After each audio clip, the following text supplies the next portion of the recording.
Bonjour, aujourd'hui on vous fait une chronique sur l'art de la table. Souvent dans mes amis ou par Instagram me donnent des compliments que je fais des belles tables. Et aussi j'ai des amis que des fois ils trouvent ça stressant un peu de recevoir parce qu'ils savent pas où mettre les choses à la table, ou la fourchette de quel bord qu'elle va, ou le verre à vin. Ça fait je vais vous démontrer ça à l'instant. Alors lorsque vous allez recevoir, je vous conseille d'avoir une belle nappe. Des napperons en tissu.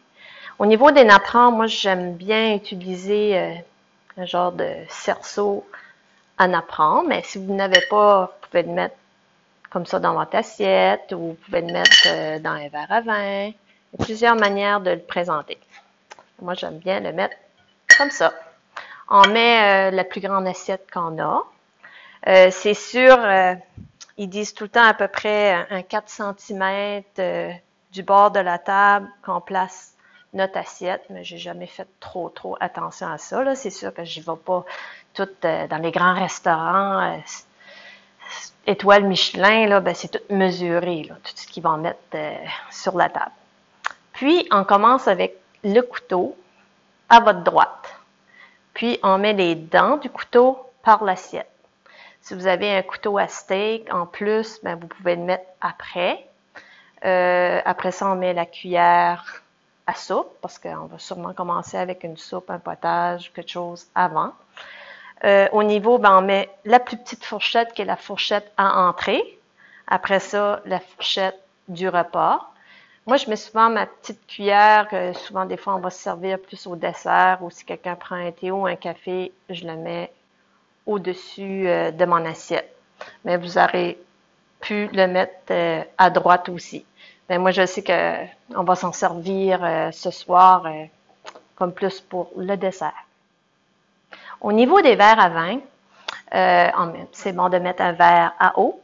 Moi, je le mets tout le temps à droite, un des premiers.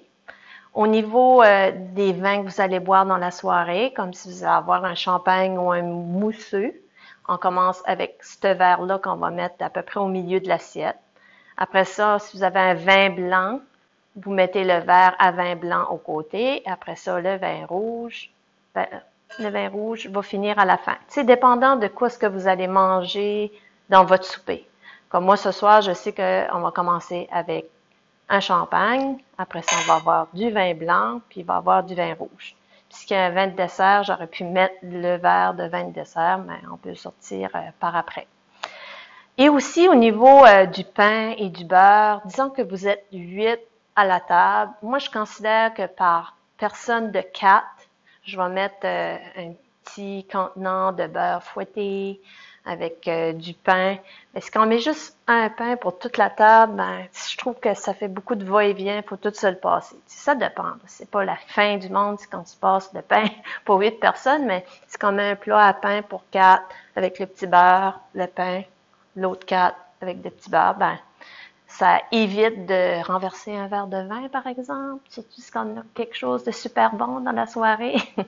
Fait que c'est ça, ma petite chronique sur l'art de la table. J'espère que ça va bien vous servir en 2021.